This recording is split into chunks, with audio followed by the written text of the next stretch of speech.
Okay, welcome to Spears. Before I continue with the topic, please make sure you subscribe, you like the video, and if you need some support, some advice, you also need to join the membership. So today I'm going to talk about the topic is how to start an African hair braiding. Hair braiding, I'm sorry, but I think I missed. Hair braiding business. And it's really important because I see a lot of African women, they have extraordinary skills in terms of taking care of the hair, braiding, and doing all of that. They have extraordinary skills, and I wanted to make sure my goal is to help people to utilize the skills that they have. And a lot of people, they do have the skills, but when in terms of utilizing, putting it at making it benefit the society, they have hard time doing that because they don't have the tools. So I'm going to give you the tools in terms of utilizing your skills.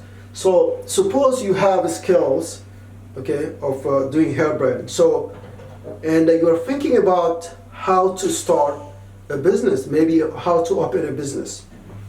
So I wanted to make sure to save you a lot of energy and a lot of money, because sometimes you are very excited, you are an entrepreneur, and you want to go into a business. But it's important that you have to understand some basic stuff before you get into a business. So suppose you want to start an African hair braiding. So what you need to do is you have to prove yourself, okay? You have to prove yourself that you have the skills. So proof of work.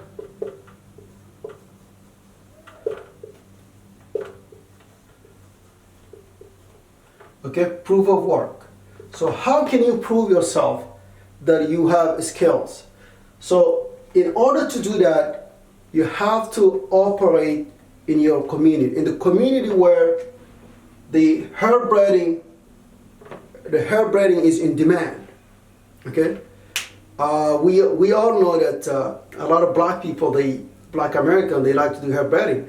But if you go to a white community, I think there won't be any demand for that. I think that's pretty obvious. So you need to find a community where the hair braiding is in high demand. Okay? Once you find that, what you need to do is you need to offer your services. That's before opening a shop. Okay?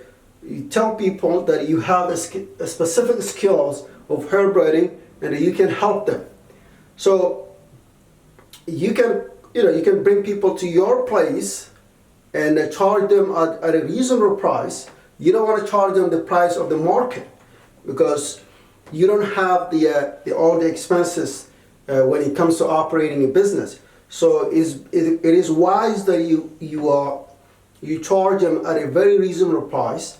So once you do that, you're trying to prove your work. So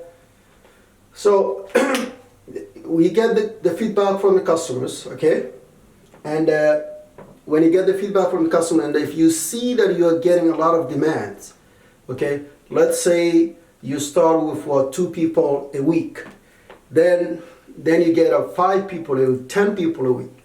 So then you're getting somewhere. So, your business is growing. So when your business is growing, it is important that you find a place where you can, you receive more people. And if you are in a small apartment, it's going to be an inconvenience. It's going to be very hard for you to run a business. So what you can do, let's suppose, as I mentioned in my previous video, I am a little bit hesitant recommending renting a physical retail store. a retail place. Okay, I'm hesitant because it involves a lot of expenses, and those expenses sometimes they really put a lot of burden on the business itself. So it's really important.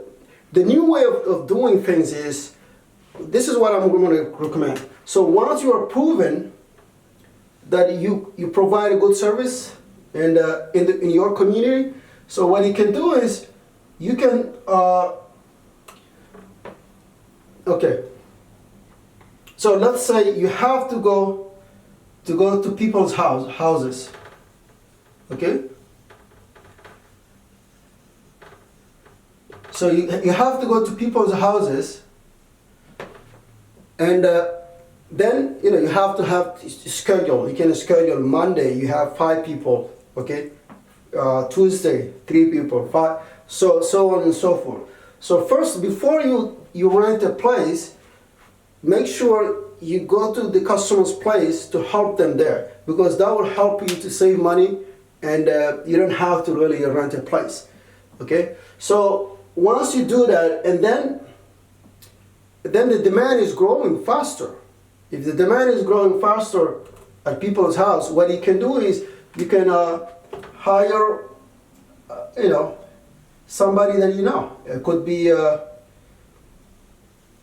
someone. So you can hire, I don't know, a sister or a cousin, I don't know, a niece, an aunt, or whoever, and that person will be able to help you. Okay, so you hire somebody, and then you can send her to the customer's place, and then that will really make it easier for you. So that's from a small scale, and if you want to have a bigger space, you have to consider, make sure you have enough people. Okay. So first hire somebody that can help you, and then still, if the business is growing, then I would suggest that you can rent a place, okay? Because then you'll be able to establish yourself, and you have a brand. People, you can tell your customers from now on, they can come to your place, but you can still have the option to do services at home, at customers' places. So these are my few observations, my few recommendations when it comes to starting an African hair braiding business. So let's do a recap. Okay. So make sure you prove a work. Make sure that you prove you have the skills.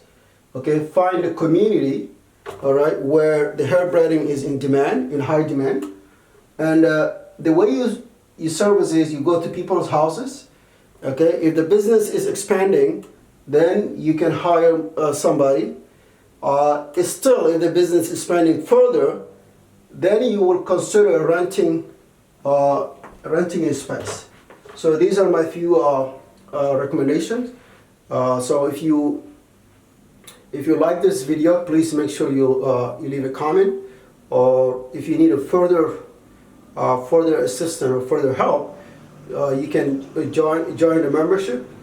Please make sure you subscribe. Thank you very much.